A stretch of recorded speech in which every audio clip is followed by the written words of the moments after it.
On behalf of League of Women Voters of Alpena County, I welcome you to our Candidates Forum. I'm Pauline Buckner, a member of the League.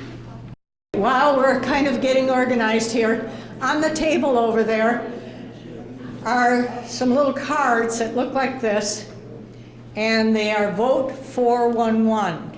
If you go to vote411.org on your computer, you can get all of the candidates' information.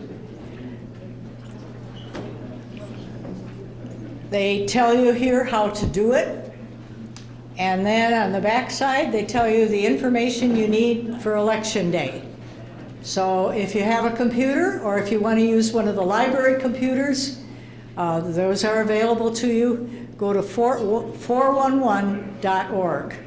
League of Women Voters neither supports nor opposes political parties or candidates. League of Women Voter members, as individuals, can work for parties and candidates, but they do it as individuals, not in the name of League of Women Voters. The League maintains its 96-year history of working to educate voters through forums and voter guides presenting positions for all candidates possible. The League carries a long-time position of encouraging all citizens to exercise their right to vote.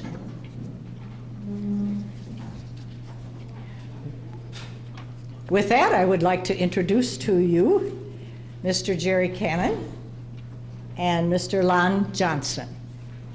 They are both running for U.S. Congress as your U.S. representative. It would be the seat that was vacated by Mr. Banashek. These are questions coming up from the audience. If you do not have a card to write a question on, see one of our representatives, and they will get you a card and a pencil. Oh, one more part before I start with the questions. We have a ballot this year that is a little bit different, and so I wanted to show it to you. There's also a copy on the back wall, and when I finish with this one, it will be on the table over there. You can vote either in the Republican Party or in the Democratic Party, but you cannot vote in both. If you mark one here and one here, your ballot will be destroyed. When you finish marking the front of the ballot, be sure to turn it over. And on the back of the ballot, be sure that you get the correct column. Again, Republican on the left, Democrat on the right. And then there is one operating millage renewal proposal. But just so that you have a valid ballot, be sure to vote either on Republican or on Democratic on both sides. Here we go. Hi, Mr. Bergman. How are you? I'm fine. I'm Pauline. Hey, General. Hey, General, how are you? Mr. Jack Bergman, who is also running for U.S. Congress, Mr. Banashek's vacated position.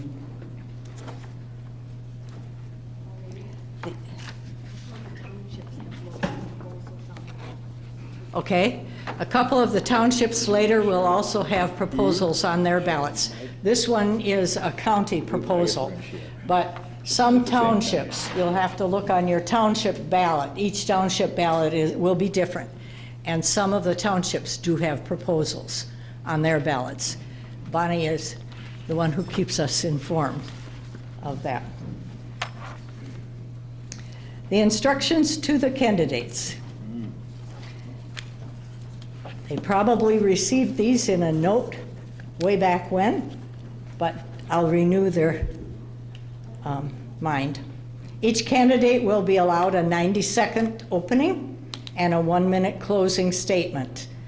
The written questions from the audience are screened for duplication and to prevent personal attacks.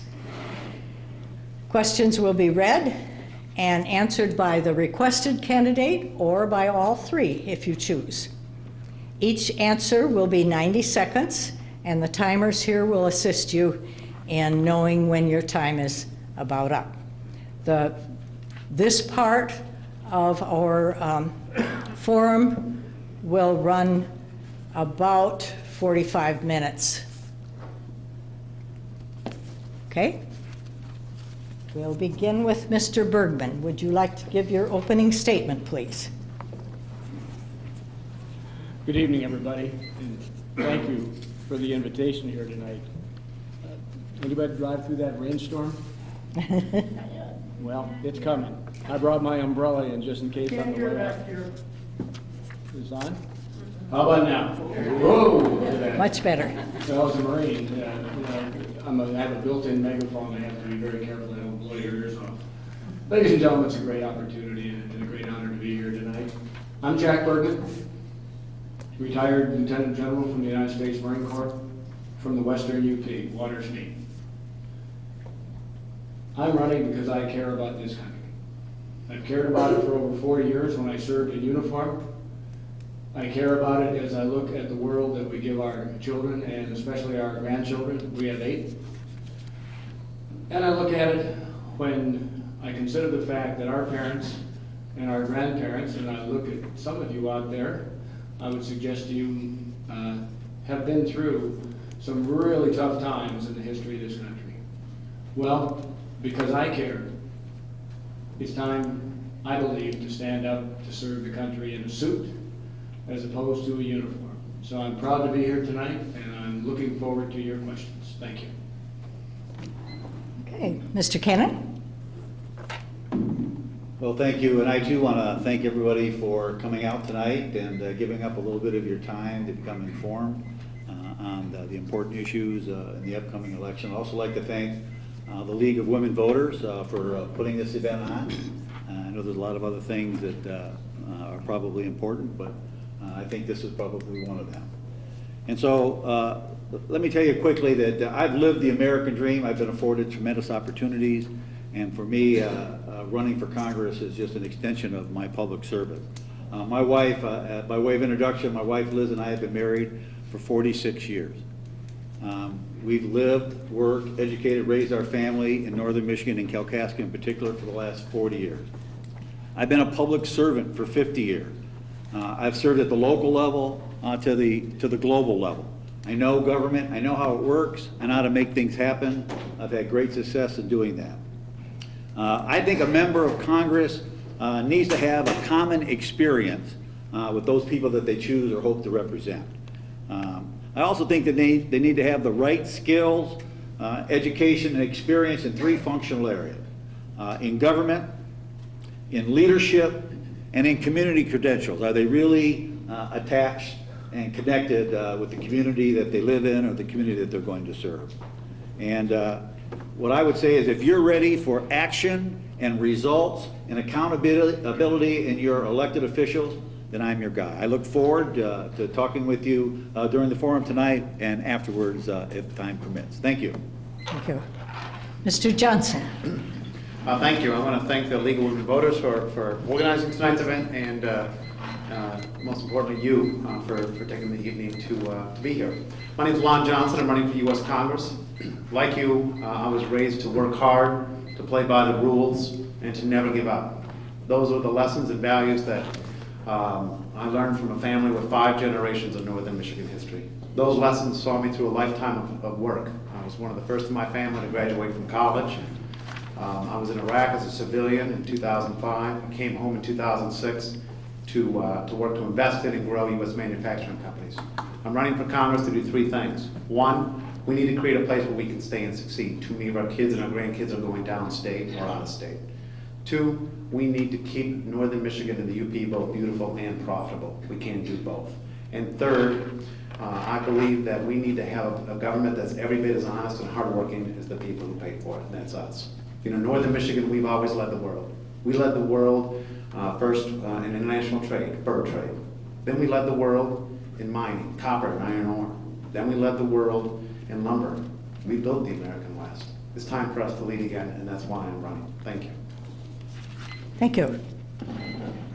First question. Campaigns can be expensive. Getting money from PACs, unions, corporations, and other special interest groups may lead to those organizations expecting favors from elected officials. How do each of you plan to deal with this? We'll start with Mr. Johnson. Well, I'm proud to gather the support from people all across this district. We now have, I think, over 3,000 contributors to our campaign. I'm proud of the over 3,500 endorsements that we've had in this campaign. You know, as you work, as how you campaign is indicative of how you'll govern. I'm proud to have the endorsements of Congressman Bart Stupak, who held the seat for 18 years, and the UAW, the AFL-CIO.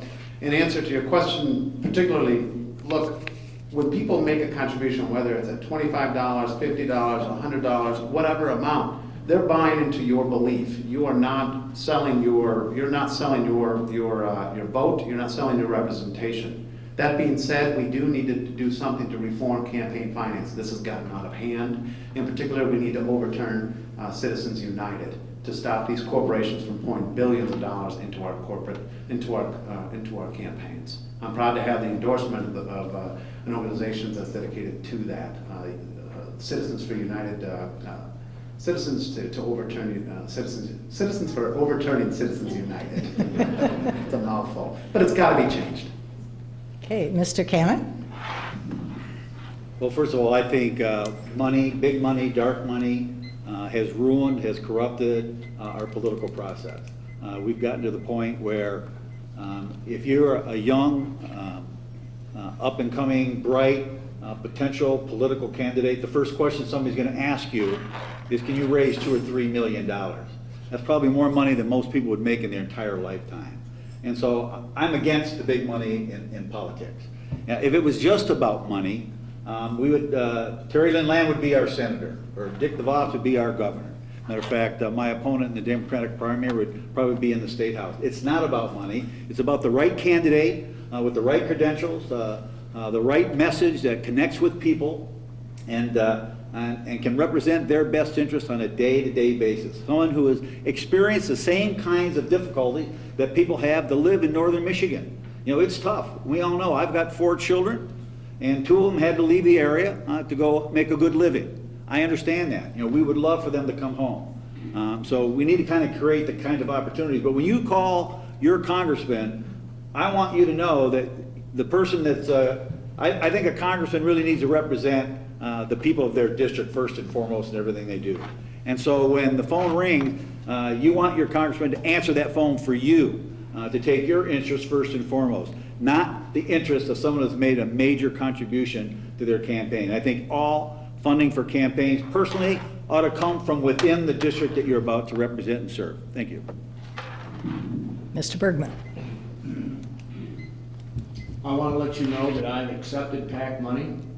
It came unsolicited, and it was a check for $35. I have no idea how it got here, but the bottom line, it was in the bank account before I even knew, because when you do the automated banking. So just so you know, I have accepted $35 in PAC money. The reality is, I have not solicited endorsements. I have done some solicitation amongst my friends for campaign donations to help someone out. It takes money to run a campaign, but largely, at this point in my life, I believe that if you're gonna be really involved in anything, you need to have your own skin in the game, not someone else's. And what that does is that provides you a perspective that, number one, nobody owns you, nobody owns me. I don't owe anybody any favors. And when I wore a Marine uniform, I promised to support and defend the Constitution, and I support and defend all that's right fiscally in this country. And let's face it, we all agree that campaign finance is broken. So is the fiscal side of government. So the point is, when I go to DC, I'm going to hold the power of the purse very tightly and utilize that power to make sure that the changes we make are good ones. Okay. Serving our veterans has been a cornerstone of Congressman Banashek's tenure. What issues do you believe still need addressing to better care for the men and women who serve? And we'll start with Mr. Cannon. Well, serving our veterans is near and dear to my heart. Anybody that is considering to wear a uniform, has worn a uniform and taken it off, or currently wearing a uniform is of concern of mine. And so to make sure that our people are serving in the military are well-trained and equipped and ready to serve their nation in any number of ways that we have to do that certainly requires our full support. After someone has served, we need to make sure that our veterans are taken care of. There's a promise that we have made to our veterans to make sure that they're taken care of. And so one of the things that we can do is make sure that we've got a relatively new Secretary of the Veterans Administration. We need to give him complete authority to do what he needs to do to modernize the business practices of the VA. It's an antiquated system. It's 100 years old. Things need to change. He's got the business acumen to make that happen. We need to give him the authority to do that, one. Two, I think we need to make sure that veterans, especially if you live in a rural area, that they should have the ability to go to their local hospital and get the care that they needed. I'm not suggesting that we don't have a VA. We need a VA more than ever to carry out the things that are unique to those that have served in military uniform.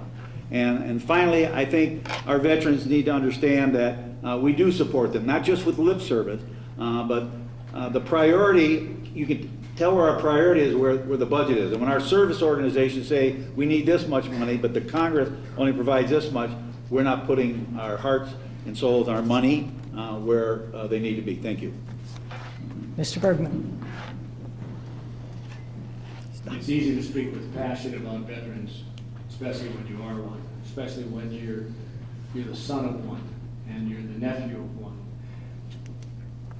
Anybody who signed that enlistment signed a blank check to their country, payable with their lives. Pure and simple. Any veterans who served earned all of their benefits. Michigan rates almost dead last in the services that are provided, whether it be a mix, however you do the metrics, whether it be a mix of the veterans actually receiving benefits or medical or whatever it is, but we're dead last. You know, that's awful. You have to have veteran service officers in the field. We have a lot of rural areas in the 1st District. The people, especially when it's January, aren't going to be able to come to you. You need to be able to go out to them. Over the last few years, it seems like some of the service officers those positions went out, and we had some bureaucrats in Lansing to replace them. Bad business model. Veterans Choice. Anybody here on Veterans Choice? Got your card? Is it working? No. Okay. Bottom line is Veterans Choice was a program that was rolled out by the VA. Good idea, poorly implemented, and it needs work to make it better. So the bottom line is vets earned it, they deserve it, they'll get it. Thank you. Mr. Johnson? I saw firsthand what our men and women sacrificed in Iraq in 2005 in the streets of Baghdad and elsewhere. I know I won't need to be reminded what our country owes these men and women. That being said, I believe that we have to streamline and get better and expand access to our veterans, not only in administrative, and cut down the administrative delays, but also access, healthcare access. And second, we have a new era of veterans coming home with unique needs that we have to address: post-traumatic stress, and suicides, and women's veterans. We have an expanding veterans that are women that we have to address. Like I said, these are things that I saw firsthand. I know the sacrifices that our men and women have made, and I believe our country owes them. Thank you. Next question. Ballast water from saltwater ships has been the source of most recent invasive species, with devastating consequences to the Great Lakes. There is now legislation before Congress that would remove EPA's authority to regulate ballast water discharges. Where do you stand on ballast water regulation? Mr. Bergman. I'm fortunate enough to live on water in the western UP. And we, in our 14 lakes in our chain, spend big bucks every year that is largely, well, it's 100% funded through donations to control the invasive species. And invasive species are going to occur two ways. Naturally, because Mother Nature always gets a vote, and through negligence. I do not support the careless discharge of ballast water. We have technology available, and we have to use it to ensure that the ships that come into the Great Lakes, transit our inland waterways, are absolutely as spotless, clean, and checked to make sure that we don't have any little hitchhikers going along, because if invasive species are just that. We can't afford it. It's the wrong thing to do to peel back on controlling, in this case, the ballast water, because that was the specific question. Mr. Cannon? I'm sorry, Mr. Johnson next. I'm sorry. I'm sure I would oppose any efforts by the, to limit, I would oppose any efforts that would not regulate the release of ballast water. I believe invasive species are a real threat to our Great Lakes. In fact, I've read that they're already starting to find the DNA of Asian carp in our Great Lakes. Alpena in particular, with our economy, would be devastated. You know, in addition, we have an obligation. The first congressional district has the most fresh water of any district in America. Whoever is in this seat will be looked to lead our nation on our freshwater policy. In addition to protecting against invasive species, I believe that we have other duties to protect our Great Lakes. We need to shut down Line 5. We need to protect against water that's being transported outside of the Great Lakes water basin. And we also have to stop the dangerous practice of fracking. Okay, now, Mr. Cannon. No. Well, I would oppose any efforts. Obviously, depending on where you live in the country, we live on the Great Lakes. So this is absolutely essential to us. If you lived out in the greater Midwest, out in Nebraska, it's probably like, what's the big deal? It is a big deal. Water is the lifeblood of our economy, especially when you talk about shipping, obviously bringing iron ore and all those things, food products from the Midwest. But I would be against. I mean, we are very welcoming, we are very friendly, but when it comes to the business of protecting the Great Lakes, number one priority is we need to absolutely protect the Great Lakes. Expecting them to do this on their own. There's an old saying for a general officer that I used to work for, is that a hog can't butcher itself. You can't expect people to do what you want them to do. You have to require them to do this. And so they will do what they're expected to do. There is a way to do this without putting the Great Lakes at risk. It's going to cost the shipping industry a little bit of money. So be it. We can't allow this to get any worse than it already is, and it is a serious problem, and I know people are after it, but it's like chasing your tail. You know, once we've let this get started, it may take a generation or two to correct it. So I would be against taking any authority away from the EPA on this particular issue about protecting the Great Lakes regarding ballast water. Thank you. There are two more related ones here that I will present quickly. Mr. Johnson, the practice of fracking promises to provide us large quantities of natural gas. It's known to cause serious damage. Would you tell us if you believe our current laws and regulations provide adequate controls over fracking? As stated earlier, I don't believe in fracking. We have natural gas underneath our feet. That's gold. We have to learn how to get it out. We need to extract natural gas. It's important for our economy. I believe it's a perfect transition fuel as we move towards renewable energy. However, we must get that natural gas out in ways that doesn't harm our current environment. Think about this for a moment. We are taking millions of gallons of fresh water, mixing them with chemicals, putting them in the ground in such a way that we will never get them back for a set amount of natural gas. Ask yourself in 20 years' time, what will be worth more? those millions of gallons of fresh water or that set amount of natural gas. We have to protect our natural water. We are displacing too much of it, and the effects of fracking are not completely known to be safe. So I would oppose natural hydraulic fracking for natural gas. To the natural gas fracking for Mr. Cannon, I'm going to add, do you have any idea of Canada's Enbridge company amount of money paid for carrying the fuel in Line 5 under the Great Lakes? Could you just repeat the question, please? Do you have any idea of Canada's Enbridge company amount of money placed in Michigan for carrying the fuel under our Great Lakes?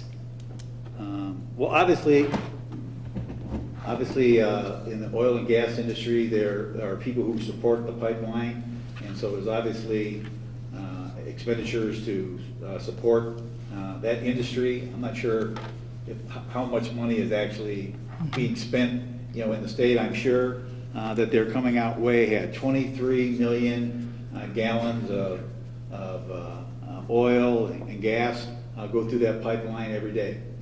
You can do the math. It's I know if oil's up to $50 a barrel, I don't know.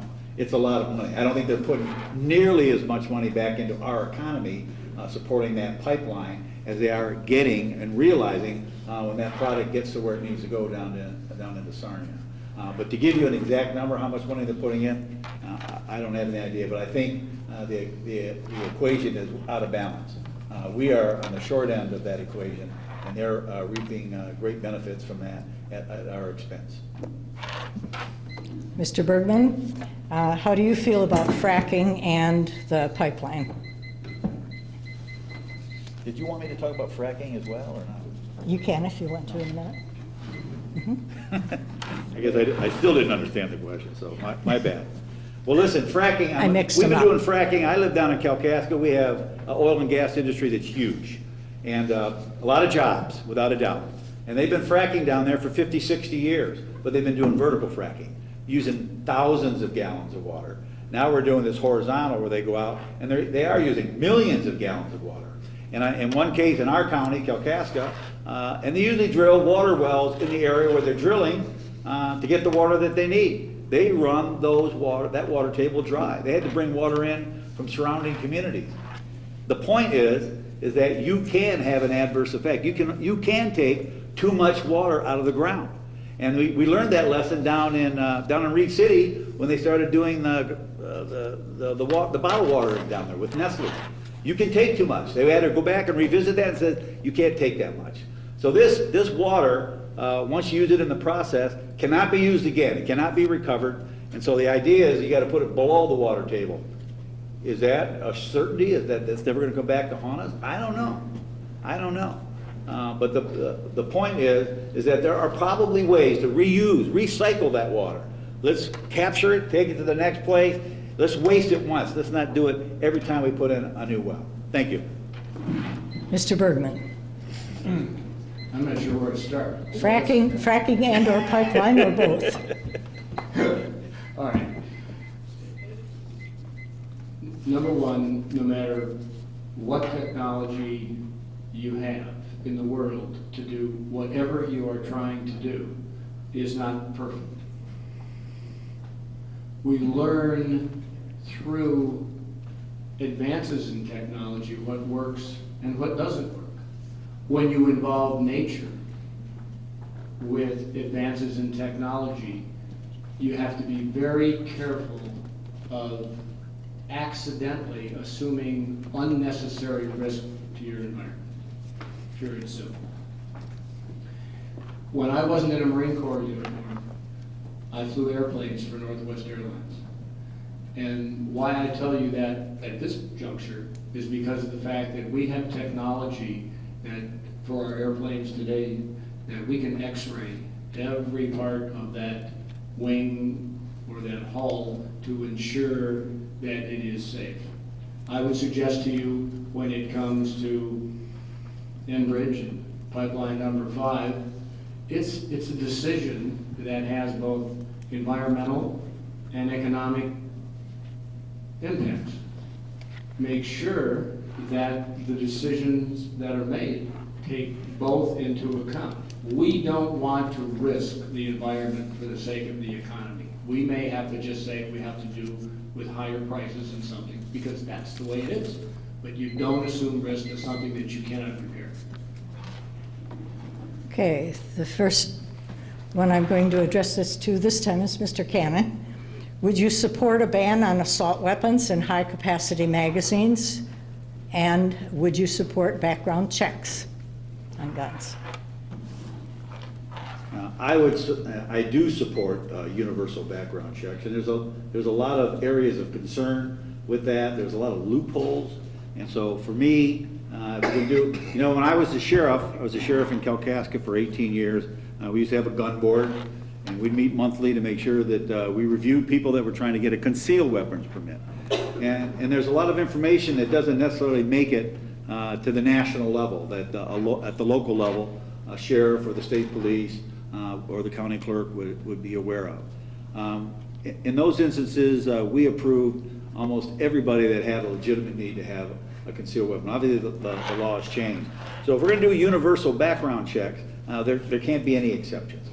So there's a rule now, like if you don't get the background check results back within 3 days, it's an automatic pass. Can't do that. If we're going to do a universal background check, we just got to wait till it comes back. If it takes a little longer to go through the manual file, that's what you got to do. And so that's one of the first things that we have to do. There are many issues with this whole. Obviously, we're very sensitized to this because of what happened in Dallas over the last week. We're very sensitized to this, but the answer is it's bigger than, there's no silver bullet's going to solve this problem.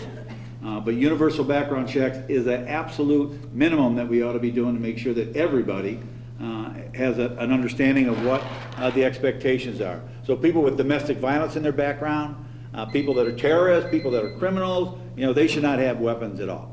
Thank you. Mr. Bergman.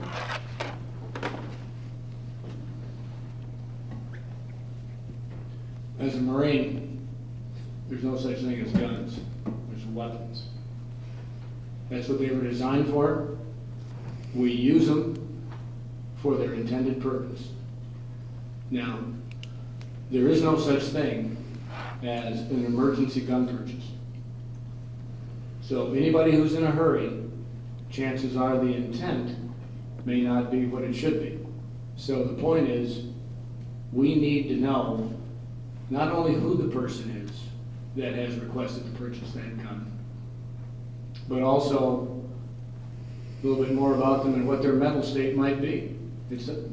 Let's face it, everybody's got a stake in this. If you're the seller, you have a responsibility, just like you do if you're selling alcohol. You need to card people. You need to make sure that that person is eligible, if you will, to purchase that product. Anybody who violates that is putting others in danger. It's one thing if you want to put yourself in danger, but don't put others in danger.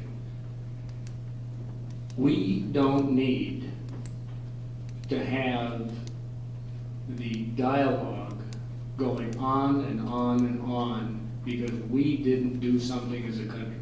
There's a saying, if you see something, say something. I would suggest to you that really, if you sense something, do something. Don't wait. Call it out to make sure that that individual is the right individual. Mr. Johnson? Whether you carried a weapon in the war or for self-protection or for sport, with that you carried a sense of responsibility. That's a sense of responsibility that the people in northern Michigan and the Upper Peninsula have. Regardless of where, elsewhere in this country may not have that same sensibility or same sense of responsibility, we have it here. I will protect the Second Amendment when I serve in the U.S. House of Representatives because that's where the people of the First District are. We believe in the right to keep and bear arms, and I will protect the Second Amendment. Okay. And this one starts with Mr. Bergman, I believe. Do you believe that we should repeal and replace the Affordable Care Act? Yes. Okay? That was just a pause. Oh. Is the Affordable Care Act 100% wrong, 100% ineffective? The answer is no. Is it largely 50+%, 70%? Yes. We need to relook at how we deliver and make available quality healthcare, accessible healthcare, and affordable healthcare. If you're a small business owner and you could before afford health insurance for your employees and you can now, is that the right way to go forward? How do you build a company when you're pushing your employees to go seek services elsewhere? We need to be able to compete across state lines for insurance to make sure that the market plays a factor in how companies are able to offer health insurance plans for their folks. But the bottom line is, we need to take a close look at it to make sure that what is good stays and what is not good goes. And the way you do that is look at it and then defund those parts that don't work. Mr. Johnson? We need to constantly keep an eye on healthcare to improve services and to lower costs. There are 3 points that I would move on as a member of Congress. One, we need to allow the government to negotiate with drug companies to drive down prescription drug costs. I believe that if you allow Medicaid to do that, you would drive the cost down by 20 to 30%. Second, we need to streamline administrative costs. We've got, I know when I go to a doctor and I get, I'll get 4 or 5 pieces of mail afterwards saying this is not a bill, this is not a bill, this is not a bill. What am I to think here? We've got to streamline too much of our inflationary costs on healthcare is going to administration. We've got to streamline billing and our customer service. Third, we've got to allow customers to go across state lines and compete. Why we do not allow U.S. citizens to only go to health insurance companies from their state and not allow competition to go nationwide, I believe is one of the reasons why we have such high costs today. We've got to allow greater competition. This question was addressed only to Mr. Johnson. You indicated you... Answer that question. Okay. I'm sorry. Missed you. That would be fair. You have to keep me in line.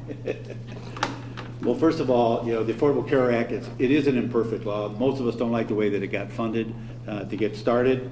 Obviously, like any major piece of legislation socially, if we don't like how it started out, you reform it, you amend it, you revise it. You do whatever the weak parts of it are, go back and redo it. So I would be against just completely throwing it out unless you've got something to take its place. And I can tell you that we certainly want people to have access to affordable health care. And we can never you don't have to look far beyond our state to find out what happens when you put profits ahead of people. And so I sit on a local hospital board in Kalkaska. And in our hospital, we were losing money. People would wait to the last minute, they'd come to the emergency room, the most expensive care that we could provide, we were all paying for that. Since the Affordable Care Act, our charity care has gone down 40%.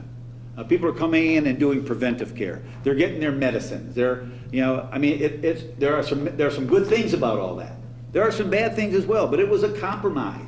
And so we just need to go back and fix the things that aren't working and make them, put them in a better position so it serves the best interests of people. I agree, we need competition. When I was the sheriff, 15 seconds, oh my goodness. When I was the sheriff, insurance rates were going up 15 to 20% a year. My county board would say, cut your budget, lay off some people. Every year, we forget that insurance rates were going up before. They're going up now, and we think like that was never going to happen. We lived with that before, and I guess we'll be living with it again. Thank you. Thank you. Okay, this is one for Mr. Johnson only. You mentioned serving or visiting in Iraq as a civilian in 2005. Could you expand on your role there? I was part of an organization called the National Democratic Institute. It was formed in the 80s in part to go into countries current or post-conflict and help build the infrastructure of democracy. I was in a town about 50 miles south of Baghdad called Hilla, H-I-L-L-I-A, Hilla. My job was to work there to help build the political infrastructure. In particular, I was there for the constitutional and the parliamentary elections in the summer and fall of 2005. It was an eye-opening experience, to say the least. I did not live in the Green Zone. I did not live in an army base. I did not live in the embassy. My job was to work directly with the population to help build a political infrastructure. The thinking here was that if we create a political infrastructure, it would create a stable government, and then therefore, our troops could go home sooner. And that's what I did. Thank you. Mr. Cannon, do you support the decriminalization of marijuana to make possession of marijuana a fine instead of jail? Do you support the legalization such as Colorado? Very good question. When I started my career in law enforcement in 1970 in the metropolitan Detroit area, the war on drugs was just getting underway. And so here it is almost 50 years later. And I have to say, in my personal opinion, we haven't accomplished much. And so I think the entire criminal justice system needs to have a relook, to be reformed. But I also think this whole war on drugs needs to have another look. And so the decriminalization of marijuana, I think that's part of that process. And so I would not be opposed to doing something like that. States are doing it. Ohio's getting ready to do it. Colorado, other states have already done this. If Ohio does it, we're going to have a myriad of issues on our hands dealing with cross-state issues. So yeah, I think it's time that we relook at that, and to decriminalize that is certainly a step in the right direction. But I think the whole issue of the war on drugs and how we deal with this entire issue needs to, after 50 years, needs another look. So I would support that. Mr. Bergman? Same question? Yes, same question. Again, the short answer is yes, and I'll tell you why. The cartel chemists today have created strains, if you will. I don't use it, so I don't know what the word is, but the point is, the THC level in some of the marijuana you could get today is equivalent to the finest cocaine that's on the market. So when you have youngsters, or anybody, but especially youngsters, who decide to experiment and don't know what they're getting, they can get something that is really, really, really going to hurt them. So the reality is, let's face facts. The war on drugs is over. I would support the legalization so that we now know what we are getting. Just like when you go to a beverage store and you buy alcohol, you can read on the container exactly what alcohol by volume you're getting. We are a country of freedom of choice, but by golly, we need to know what we are getting in that product. Thank you. Mr. Johnson? I believe that should be left to the voters of the state of Michigan, and if the voters voted yes, well then there you would have your answer. We have a larger drug problem in this country, and that's opiates. All throughout northern Michigan and the Upper Peninsula, our county sheriffs, our hospitals are being inundated with overdoses of opiate drugs, be it prescription or heroin. We have to do something to treat this. Billions of dollars. These drug companies are making billions of dollars on prescription medications, and in many ways they're helping a lot of people in pain. But the unfortunate byproduct of that is addiction, and we have to go and create, I believe, treatment centers for a problem that's becoming very expensive and wrecking too many of our families, and that's prescription and opiate addictions throughout northern Michigan. Okay, looking at the clock, it's time for our closing statements.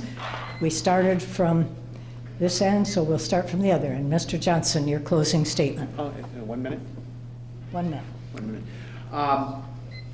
minute.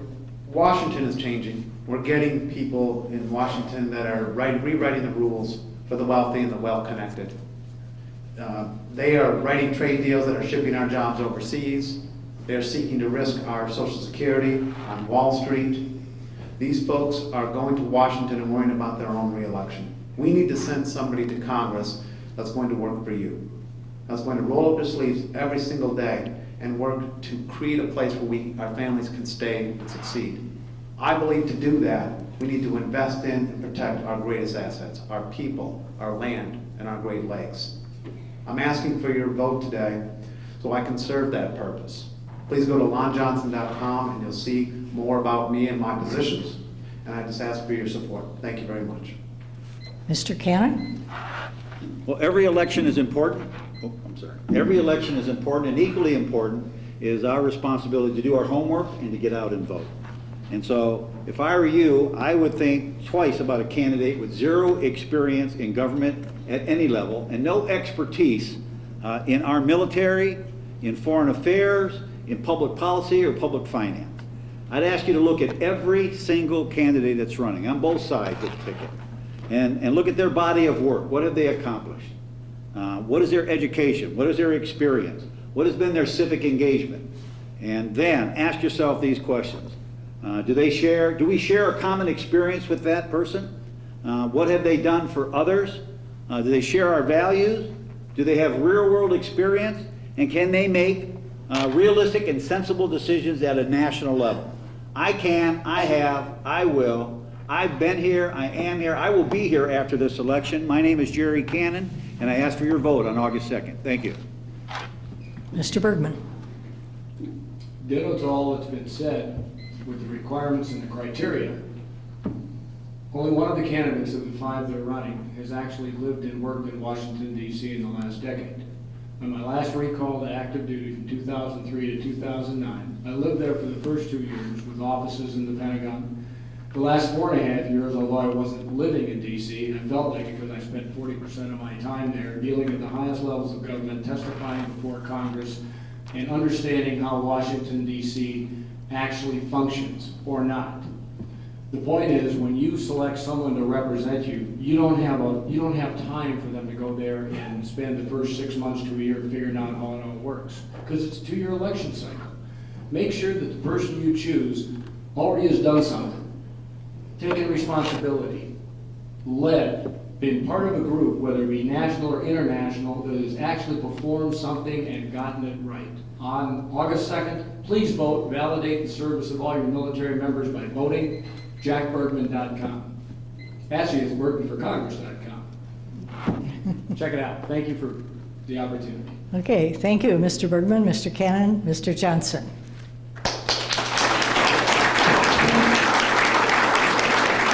Good job.